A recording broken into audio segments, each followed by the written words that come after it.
दोस्तों नमस्कार, मैं हूं जगन्नाथ। आप देख रहे हैं इंडिया टॉप न्यूज। आइए रुक करते हैं खबरों की ओर। महिला सिपाही बिमलेश पाल की हत्याकांड का हुआ खुलासा। अपनी ही पत्नी से पीछा छुड़ाने के लिए पति बना हत्यारा। जी हां, खबर जनपद बाराबंकी से। जनपद बाराबंकी में पुलिस द्वारा महिला आरक्षी बिमलेश पाल हत्याकांड का किया गया सफल अनावरण।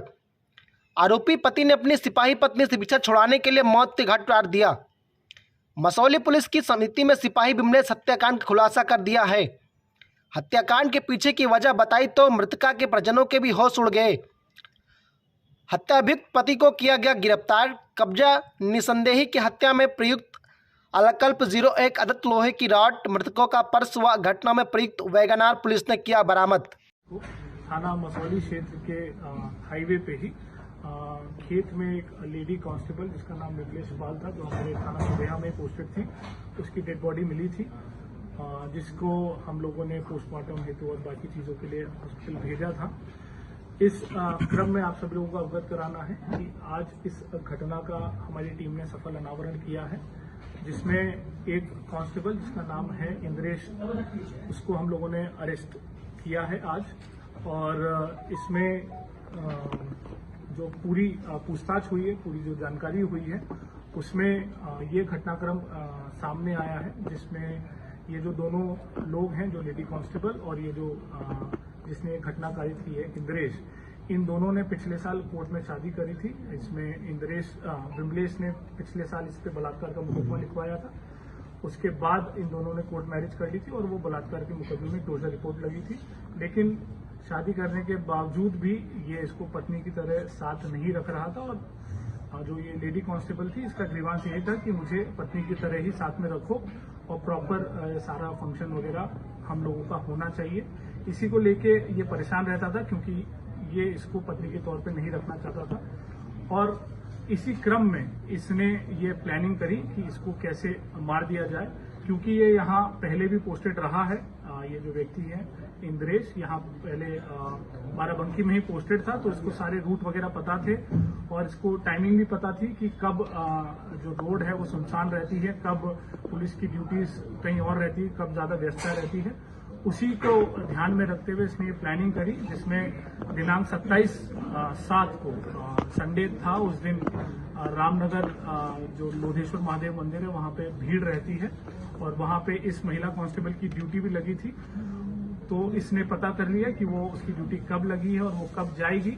उसी का फायदा उठाते हुए ये लखनऊ से अपनी वैगनार गाड़ी से यहाँ आया। इसने मेन रूट का इस्तेमाल नहीं किया, ताकि इसकी गाड़ी का कहीं पे भी डिटेक्शन ना होने पाए। वो जो ऑफ रूट है वहां से होते हुए ये मेन हाईवे पे पहुंचा। जब ये महिला वहां पे जा रही थी, इसको रास्ते में रोका, इसको बातचीत करने के बहाने से वहां पे रोका, 10-15 मिनट इनसे बातचीत करी और फिर वहां खेत में जब जो ये लेडी कांस्टेबल है, इनको टॉयलेट के लिए जाना था, तो ये जैसे ही खेत में नीचे उतरी, ये पीछे से उसको धक्का देके उनका गला दबा दिया, जिससे वो अधमरी स्थिति में हो गई।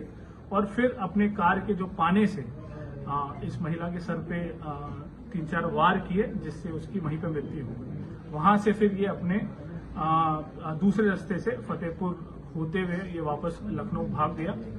और इसमें इस व्यक्ति पे किसी को भी शक ना हो, इसके लिए इसने लगातार उस रात के बाद से इस महिला के फोन पे वो लगातार मैसेज करता रहा, ताकि वो अलीबाई क्रिएट कर सके कि मुझे भी नहीं पता है कि मेरी पत्नी कहाँ है और मैं खुद उसको लगातार फोन कर रहा हूँ।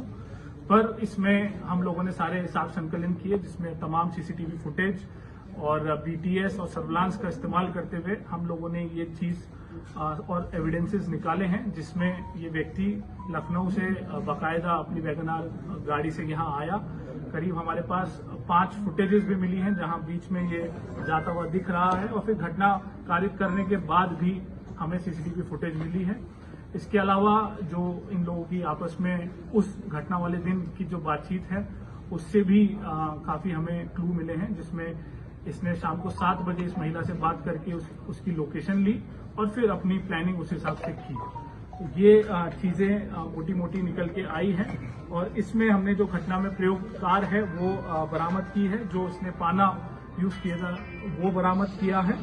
और मृतका का जो बाकी जो पहचान पत्र इसके पास थे वो भी हम लोगों ने इससे बरामद किए हैं। ये जो घटना है इसमें हमारी सर्विलांस एसओजी और थाने की टीम ने काफी मेहनत करके और काफी चीजों पे एक साथ काम करते हुए 24 घंटे के अंदर अंदर ये घटना का सफल अनावरण किया। क्यों मारा सर, क्या वजह? ये चीज भी पता नहीं है। जैसे एक कारण तो मैंने आपको बताया कि ये जो लेडी थी वो चाहती थी कि इसको ये पत्नी की तरह रखे, क्योंकि इसने बाकायदा कोर्ट मैरिज की थी। दूसरा, इस व्यक्ति जो पुरुष कांस्टेबल है इसने इस महिला के नाम से 2 लोन भी लिए थे। महिला ने इस व्यक्ति के लिए 2 लोन भी लिए थे लगभग 5 लाख रुपए के, और पैसे का लेन देन इनका बना रहता था जिसमें ये पुरुष इससे पैसे लेता रहता था। तो ये चीजें भी इनके बैंक अकाउंट के ट्रांजेक्शन से सामने आई। दावा ये भी किया जा रहा है कि महिला की जो बॉडी मिली थी वो अर्धनग्न थी और रेप को लेकर भी तमाम कयास लगाए जा रहे थे। ये इस पे मैं क्लैरिफिकेशन कल भी हम लोगों ने किया था, आज भी हम बता दें कि जो पीएम रिपोर्ट है वो आप लोगों से भी साझा कर ली जाएगी, और जो कंप्लेनेंट है उनको भी हमने बताया है। पीएम में जो रेप के बारे में पुष्टि नहीं हुई है। दूसरा, जो मौत का कारण है वो हेड इंजरी है, जो कि पाने से जो उपयोग हुआ है उससे हुई है। दूसरा, अर्धनग्न स्थिति में नहीं मिली थी। जैसा कि हमने बताया, घटनाक्रम ये टॉयलेट करने गई तो जैसे कोई ये स्वाभाविक चीज है, उसने अपने पैंट का हुक खोला, उसी दौरान इसने पीछे से धक्का दिया और फिर गला दबा दिया। तो वो जो पैंट का हुक था वो बिल्कुल खुला हुआ पाया गया। सर अरे पूरा तो हो जाएगा भाई। अर्धनग्न अवस्था वाली जो चीज है वो बिल्कुल गलत है। भैया, इससे पहले एक दिन पहले स्कूटी मिलती है, फिर एक जो उस पे जाती है, ढाबे पे जाती है। जो महिला की जो स्कूटी है वो वहीं हाईवे, जैसे मैंने बताया, ये बात कर रहे थे, हाईवे पे खड़ी हुई थी और ये वहीं पे मिली। इसमें एक चीज इंटरेस्टिंग है, ये जो गाड़ी है वो महिला के नाम तो रजिस्टर्ड थी, लेकिन जो उसमें फोन नंबर था वो इस पुरुष का रजिस्टर्ड था। और जैसा कि घटना के बाद इसने रात भर फोन बंद रखा, तो इसको संपर्क भी किया गया कि ये नंबर किसका है, तो क्योंकि फोन स्विच ऑफ था तो वो नहीं पता लगता है, और फिर गाड़ी वहीं पे खड़ी कर दी। भैया, जो ड्यूटी लगती है किसी थाने से कहीं अन्य स्पॉट पे, तो उस पर आमद कराई जाती है। तो महिला जा रही थी तो आमद नहीं हुई, आ रही थी ड्यूटी से वापस आ रही थी। आमद नहीं हुई मतलब जैसे हमारे ड्यूटी नहीं, जो क्योंकि महादेवा मंदिर में लगी थी, वहाँ पे गैर हाजिरी अंकित। तो वो फिर उसमें मिसिंग होता है ना कि कैसे कांस्टेबल नहीं पहुंची है। गैर नहीं, जो स्वाभाविक उसके लिए विभागीय कार्रवाई होगी। स्कूटी मिली थी उसके ऊपर पुलिस लिखा हुआ था, अगर वो उसको नहीं, तो मैंने आपको बताया ना, नंबर जो है इस पुरुष का रजिस्टर्ड था उसमें, और उस पुरुष ने रात में अपना फोन बंद किया था, तो जिसकी वजह से उससे संपर्क नहीं होने पर आरसी महिला के नाम। ये जैसे मैंने बताया, पिछले साल शादी इन्होंने